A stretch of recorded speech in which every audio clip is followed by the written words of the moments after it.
नमस्ते फ्रेंड्स, कैसे हैं? In this video I will deal with the small topic of uterine polyps. They may be asked while you face the viva in your exam, and if you have a case of abnormal uterine bleeding in your exam. Also, these uterine polyps, they may cause problem in women who comes in your clinical practice. So you should be aware about this small topic of uterine polyps. So first of all, uterine polyps classification, it is of 4 types. First one is the endometrial, then is the fibroid polyp. Number 3 is the adenomatous polyp.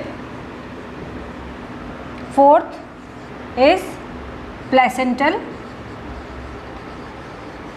polyp. Out of this, adenomatous polyp has another variant which is adenomyomatous polyp.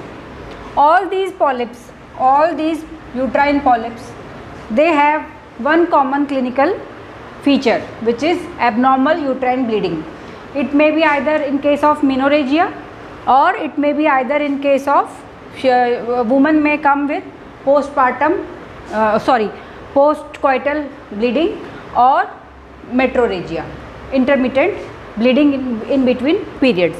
So all these 4 type of polyp, they are the differential diagnosis of any abnormal uterine bleeding, and they have the same clinical feature. Also they have almost the same treatment.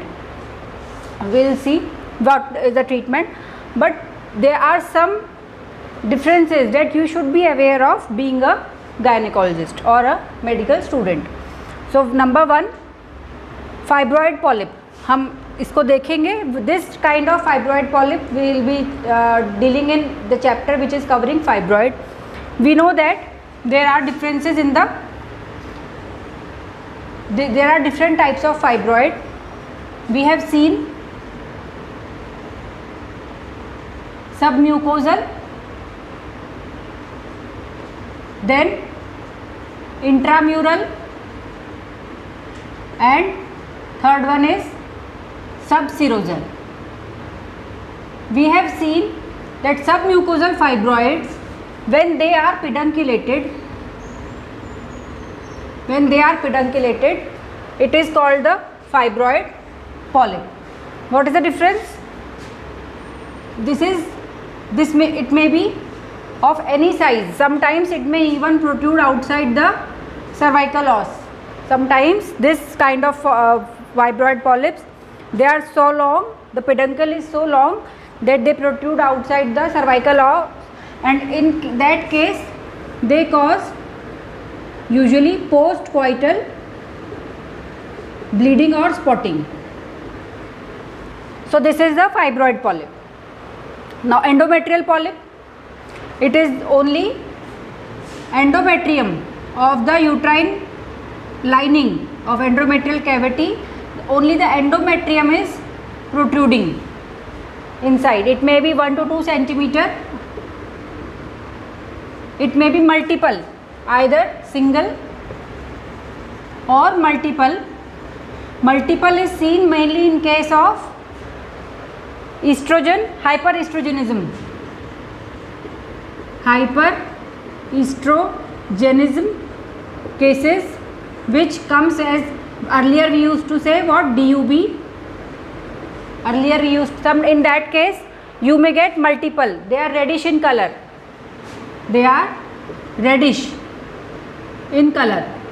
And they are lined by single layer of columnar epithelium.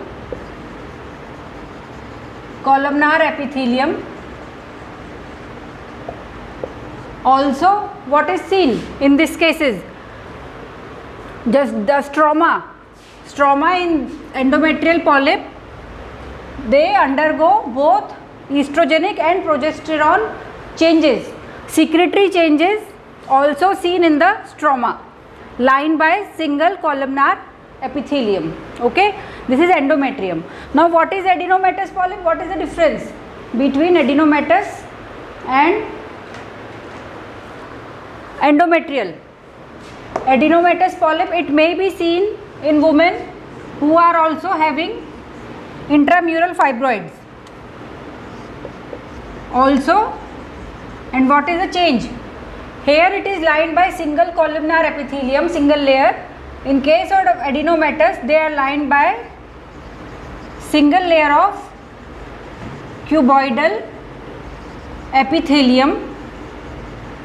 Okay, adenomatous polyp, they are lined by cuboidal epithelium, and endometrial polyps, they are lined by columnar epithelium. And why the differentiation is more important? Because in cases of adenomatous polyp, chances of converting it in malignancy is more. It can be either de novo, it initiates as malignancy procedure, and also it may change over a period of time. If it is not treated, it may change, because it is also seen in hyperestrogenic states. And what next? In case if it is arising as malignant process, the fibroid, the polyp which we have, this we have the stalk and this is the apex. This is the stalk and this is the apex. If malignancy is arising initially, then whole of the structure will show on histological analysis the malignant changes. But if malignancy has appeared as a change over a period of time, the changes will be seen only in the area of apex. Those malignant cells, they will be seen only in the area of apex. So these few things are important. How to differentiate between adenomatous and endometrial polyp, the lining and also the stroma of this adenomatous polyp, they do not undergo secretory changes. The adenomatous polyp, they do not undergo secretory changes. Very good. Now what next? What is then adenomyomatous polyp? We have seen adenomatous. What is adenomyomatous? In adenomyomatous, what is happening? This polyp is also having some part of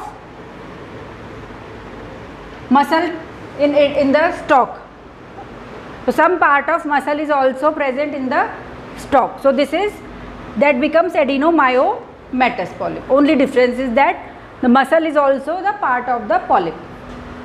Now what is placental polyp? It is seen in cases of secondary postpartum hemorrhage. Placental polyp. Sometimes the area where placenta was attached, it becomes polypoid and it causes secondary postpartum hemorrhage.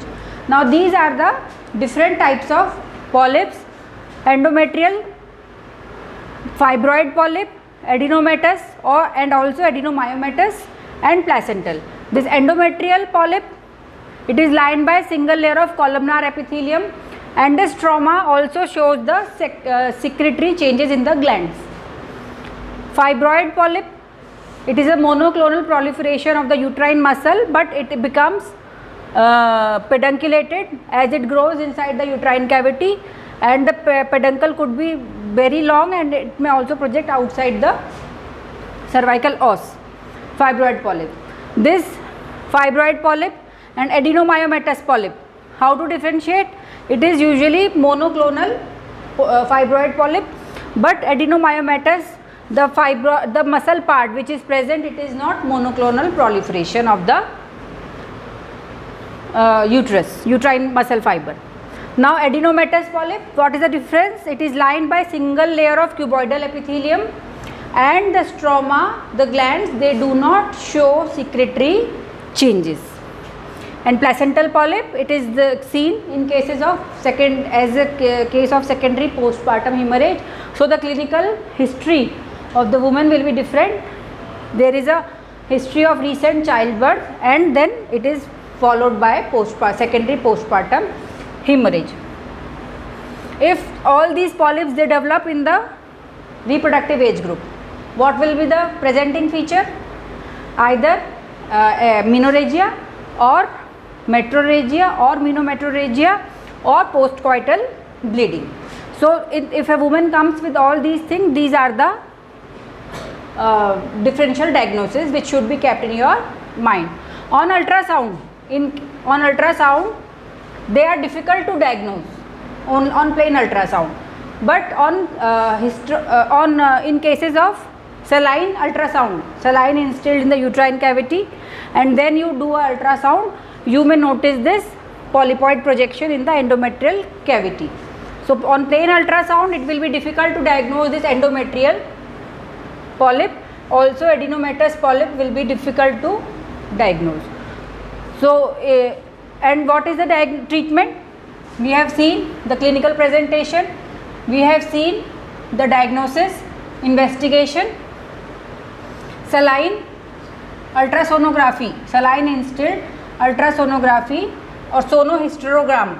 What we say sonohysterogram, it is better as compared to plain ultrasound in such cases. And if on examination you find something coming out of the cervical os, it is better if we see. So if we see it, then we have to differentiate whether it is coming from the endometrial cavity or it is coming from the cervical canal. So how to differentiate it? You may be asked in your exam, if you utter such thing that on examination I noticed something coming out of the cervical os, they will ask you how will you differentiate its origin, whether it is coming from this endometrial cavity or whether it is from the cervical canal. So how to differentiate? It is very classical thing. We take a uterine sound, and if we can move all around, we insert the uterine sound, and if we move all around easily, then it is coming from the endometrium. But if we feel resistance or if the movement is restricted, it is mainly from the cervical canal. So this is the question which will definitely be asked if you utter that on examination you see that something coming out of cervical os. So how to differentiate its location clinically? So this is the differential feature which you should know. And now what is the treatment? Treatment is curettage. Curettage is the treatment. You can go for dilatation and curettage. If you have a hysteroscope, that is better. Then hysteroscopic curettage or examining by direct examination of the uterine cavity, and you are sure that you have removed that part from that place, and you can also look for, because there may be multiple, so you can remove, you can see and remove. So hysteroscopic curettage is the treatment of choice. If you do not have a hysteroscope, then curettage is also, dilatation and curettage is also the treatment. So this is the in short about these uterine polyps. You should be aware of how to differentiate, why you should be differentiating this endometrial from this adenomatous polyp, because this adenomatous polyp, it has a potential of developing into malignancy. It has more potential, and if you look about if there are some malignant changes, if it is seen only near the apex, that means the malignant changes has developed after the initiation of the polypoid development. And if you see it in the base also, that means it is the malignancy has caused this projection. Initially also it was malignant. So you can plan for the treatment according to the your histopathological diagnosis. So these are all about the uterine polyp. If you have any queries, do ask in the comment box. I will be happy to reply you back. And if you like the video, please share it among your friends and please subscribe to the channel. Thank you.